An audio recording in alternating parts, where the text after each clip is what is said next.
Okay, so with the initial testing done, we're going to go ahead and turn the machine off and unplug it to make sure it's fully unplugged. The visor will actually come off. We have 2 hinges on either side, so I can press over on one hinge and then it will come off. So we want to take off the visor so it can't get jostled around or get broken. We're going to remove the needle plate again using the toe of the pressure foot. We can go underneath the needle plate and then pop that off and then pull out the bobbin case and the hook race together. And always make sure you have a magnet tray by the machine to capture your parts. So we're going to go ahead and make sure that we have our magnet tray. We're going to keep everything together because we want to put all the screws back in the way that we take them out. So we're going to drop our spare parts into the tray and keep it all together. So that way we don't lose track of them on the bench. You notice we don't have any other repairs on the bench, just the one repair. So we're not stacking out things and we're staying focused on one repair or one service at a time, which is going to be a lot faster. Okay. So we're going to turn this head around, and with a Viking machine or this style of machine, we're actually going to flip it up onto the head where it's flat, and then we're going to take out several screws. Okay, there's a screw here, here, and then here, and here. So we want to take out, there's 4 screws that are mounting the front and back cover to the machine. And we want to take those out, and we're going to be using a T20. So let's go ahead and remove those. Remove these T20s. And that's going to release the front and back covers from the base plate. We actually don't dismount the base plate from the chassis on this style of machine. We leave it connected to strip the machine for service. And if you have a screw gun with a T20 bit, I would prefer it. It's a lot faster than using a hand driver. But a hand driver, you can still get it done by twisting the end of the driver while turning the handle to speed things up a little bit with your hand driver. Alright, so it comes out.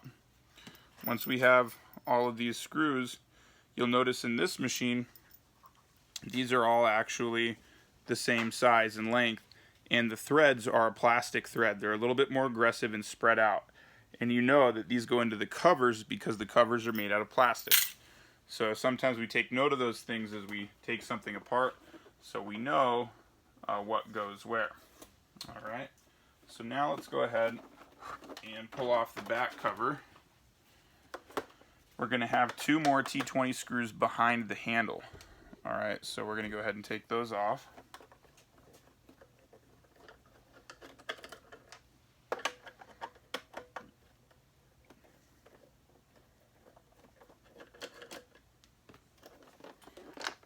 And if you have a magnet wand, it helps to take your magnet wand and grab a hold of these to take them out so you don't lose them. Again, take note, these are a plastic threaded screw because they're actually going through the back and into the front cover of the machine. Okay, so they're not actually mounted into the metal chassis of the machine in this case. Okay, so now we're going to go switch over to a T10 screwdriver. And we're going to take out all of our screws, our smaller screws, and there's going to be 1, 2, 3, 4, 5, 6 different screws. So 1, 2, 3, 4, 5, and 6. Alright, so I just took the one out of the top up by the hand wheel here. We have 1 down by the inside of the throat. Okay.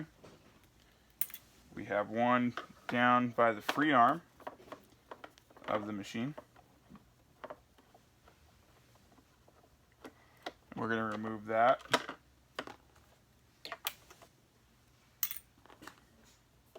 One on the far end of the free arm.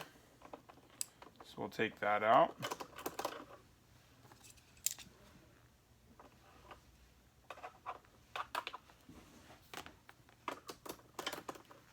Sometimes you want to magnetize your screwdriver so that you get a little bit better pull on these screws if you need them to come out.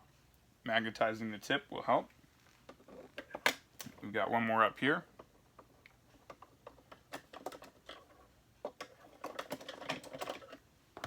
Okay. We got our screw. So, the best way to go about cover removal on a Viking is to work your way around. So I like to pull at the base here where there's an opening for the embroidery module. You open the door for the embroidery module and pull on that little door, and you're going to see the base of the back cover come away. And it's open now. And now we can pull on the end of the free arm. And when I pull, I'm actually pulling down and over. Okay. So I'll show you. I'm going to pull down and back at the same time, and that cover comes off. So now with the base of the cover and that removed, I'm going to grip up here and pinch and pull, starting at the bottom where the other cover is already released, and then pull away to release the top. And now you want to flip your handle down or else your hand will fall off. And then we're going to go ahead and pull off the remaining cover. Now there is one more screw over here I didn't release that we're going to go ahead and release. You can see it. And it comes right out. And our back cover is released. Okay. So there is a cable here for the embroidery module attached to the body of the machine. And what we're going to go ahead and do is dismount that from the back of the body.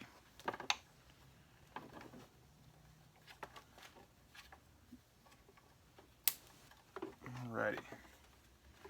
And there's actually a screw, same as the other torque screws that we're holding the body on, that will actually just dismount that. Okay? And see, it's got a big flat washer head on it to butt up against the plastic of the machine body. So we'll take that off, and it's already really carbon. There's a lot of carbon buildup from the motor inside of here. My hands are black. This is very common with a Viking machine. You'll see when I grab the back cover, put a big thumbprint on there. So that's why it's really important once you put these back together that you clean them very thoroughly, so that we don't have black fingerprints on the machine for the customer when they get it back. So now we've got some screws, some T20 screws holding the frame on. And note that these two screws are on the inside of where the other two screws were behind the handle on the back cover. So we don't want to mix these up when we put it back on. And take note that these two screws mounting the front cover on are on the inside of these two screw holes. Okay, so those just came out of here and then here on the inside. Okay, so just something to note as we take those out. So now we're going to go ahead and begin dismounting the front cover of the machine, and we actually have a T10 back inside here by the tension assembly. Okay, so that screw that's back there, it's got to be released for the front cover to come off. Okay, so you can see where that is, and as I release it, that cover is going to pop right off. Alright, so it's convenient that this model actually just has a plastic hook for that cover. So we've released that. We can see the frame's totally loose. So again, like I was saying before, the Viking machine, or like the newer style FOF machines, you want to work your way around the frame as you dismount it. So I'm going to push on the end. We'll hear it pop, so it came off. We'll push further over here, it pops again. And we'll work our way down the frame. The whole frame has slid over. So now we know we can go ahead and work with the rest of it. I'm going to turn it sideways, and I'm going to grab the frame on the bottom. working with the front of the head first and rotating it out. And we want to rotate the front of the cover. The front cover is going to rotate out away from the touchscreen because there's cables inside of here that we're going to want to go ahead and unplug. Okay, so I'm going to change the angle so we can see that.